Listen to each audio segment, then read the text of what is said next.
Divekick!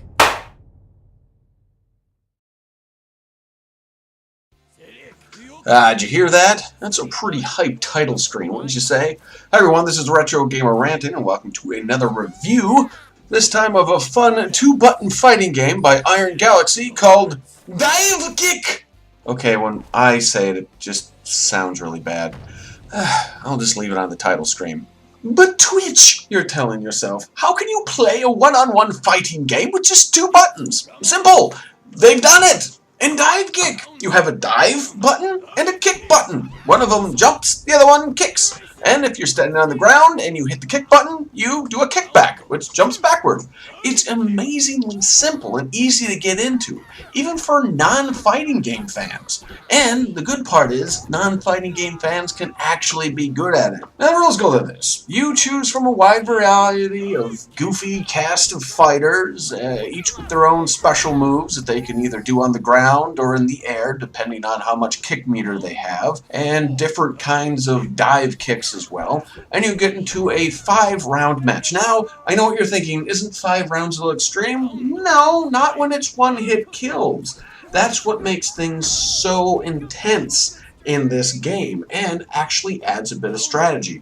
When the next hit is a kill hit, you are always jostling for the right space and watching your opponent to try and predict where he's going to be so you can land your kick where it's supposed to be. And that's what makes it really fun and actually adds strategy to it. While it's simple enough for noobs to play, veteran gamers can take a lot out of it as well. If you don't have a buddy over to play with, then you can always do the story mode, and if you are getting sick of getting your butt kicked in story mode, which will happen, you can take it online. What makes this game's simplicity but addicting gameplay so amazing is the fact that this was made as a joke initially, and it just grew into something bigger. This thing has been touring the fighting game circuit, for crying out loud. In fact, there is a ton of fighting game tournament in-jokes in this game, and whether if you get them or not will help you determine if you'll understand it. But you don't have to get all the goofy sense of humor in order to still laugh.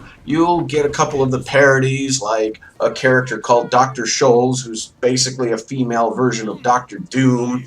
A character named Uncle Sensei that kind of looks like a hobo version of Chuck Norris, who is always giving you useless tips on the loading screen and also wears boots on his hands so he can kick with his hands as well. And I'll admit, since I am a huge fighting game fan, but not really into the fighting game community, I had to Google a lot of these characters just so I could figure out what the joke is. For the most part, the good news about it is this game's easy to get into, has a great sense of humor, has online play, a funny story mode, and goofy cast of characters, and the simple controls doesn't mean there's no strategy, because there's a ton of it. The cons are, it's only good in short spurts for the most part. My non-fighting game friend that did come over did enjoy it, but kind of got bored of it after the novelty wore off.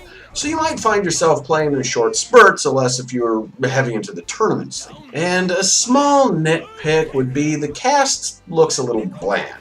Well, half of it at least. I know some of the fighters are parodies of real-life people, but that doesn't mean there couldn't have been a little more interesting looking. And more modes would have been nice as well. There's no training mode available. Even though it's a simple game, I still like training mode so I can mess with the different fighters and figure out what they can do. Other than that, the graphics suffice, although it does kind of have a flash game look to it at times, but again, just a small nitpick. If you are a huge fighting game fan, is this game worth it? Well, definitely. It's only $10. You can get it on Steam and the PlayStation Network. There's online play, and it looks like it'll be supported for some time to come. If you're not a fighting game fan, is this worth getting? I'd say so. Again, $10. It's easy to play, and every now and then when you have some downtime, it'd probably be worth kicking some heads in.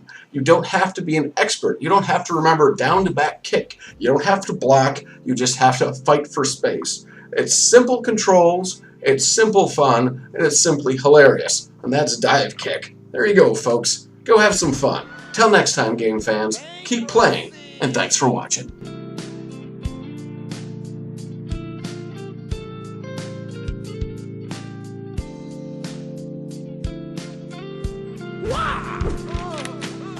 Chill, man.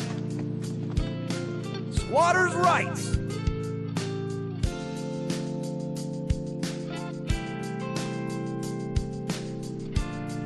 Dumpster dive. Instant ramen.